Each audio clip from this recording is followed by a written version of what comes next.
Like many people, I use Scripture to defend my views, but so does Satan.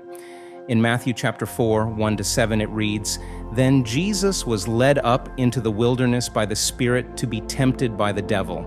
And after he had fasted 40 days and 40 nights, then he was hungry. And the tempter approached and said to him, 'If you are the Son of God, order that these stones become bread.' But he answered and said, 'It is written, man will not live on bread alone, but on every word that comes out of the mouth of God.' Then the devil took him to the holy city and placed him on the highest point of the temple and said to him, 'If you are the Son of God, throw yourself down. For it is written, he will command his angels concerning you, and on their hands they will lift you up, lest you strike your foot against a stone.' Jesus said to him, 'On the other hand, it is written, you are not to put the Lord your God to the test.'" Notice what the devil says in verse 6.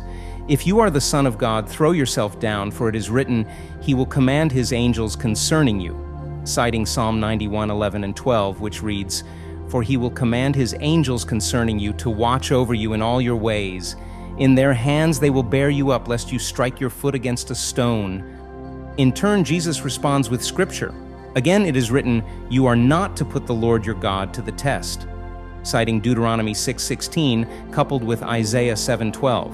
In Deuteronomy 6:16 it says, "You shall not put Yahweh your God to the test as you tested him at Massah."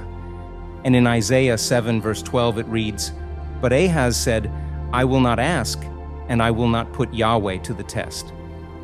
While the devil used Scripture for his own purposes, Jesus used them for God's. This teaches us that Scripture alone isn't enough. It must be contextualized and balanced with other Scripture. This story raises the question, will we use Scripture to defend our own positions or use it to defend God's? It's easy to quote Scripture only to defend our personal theological position. Sometimes we are too focused on being right and not necessarily on helping other believers.